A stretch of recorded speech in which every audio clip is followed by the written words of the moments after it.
Plague laws, this is not the first time in history that plague laws have been used to centralize control. Control of transportation, control of labor, control of banking and bank accounts, control of all the different kinds of capital that make up human civilization. But the COVID laws are particularly draconian in the history of plague laws because not only do they control labor, transportation, banking, but now with advances in digital technology, we're looking at complete control through the banking system of 100% of all assets, ultimately. So what happens here? For many, many years, most of us have grown up in a world in the Western democracies where we have a balance of power between the bankers and the people.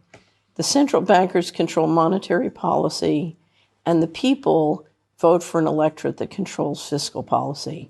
Now what we're watching with COVID laws all around the world is the central bankers moving in and exercising essentially a coup d'etat, where they take control of fiscal policy as well.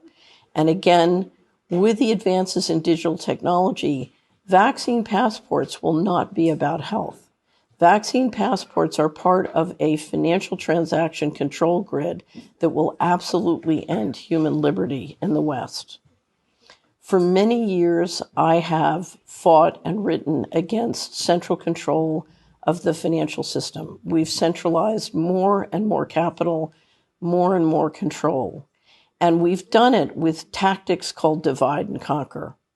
And we've all experienced many different divide and conquer tactics, men against women, black against white. But now we have a new one called the vaccinated versus the non-vaccinated. Because if you're going to centralize control of every aspect of people's lives and literally strip them of their assets and their property rights, you need a new, more venal divide and conquer. And we can't let that happen, because ultimately we're talking about all of our liberties, all of our human rights, all of our property rights. So I would plead with you to look behind. So listen to what's been said today and look behind what these laws are really about and where the vaccine passports lead. The vaccine passports, along with the digital control system, are the end of human liberty in the West. And as I said, this referendum on November 28th will be a very important signal to the world as to whether the most educated and intelligent populations in the world can see through the ruse of the plague laws into what is really happening and step up to protect our rights and the future of human civilization. So this is not about democracy versus fascism. This is about freedom versus slavery.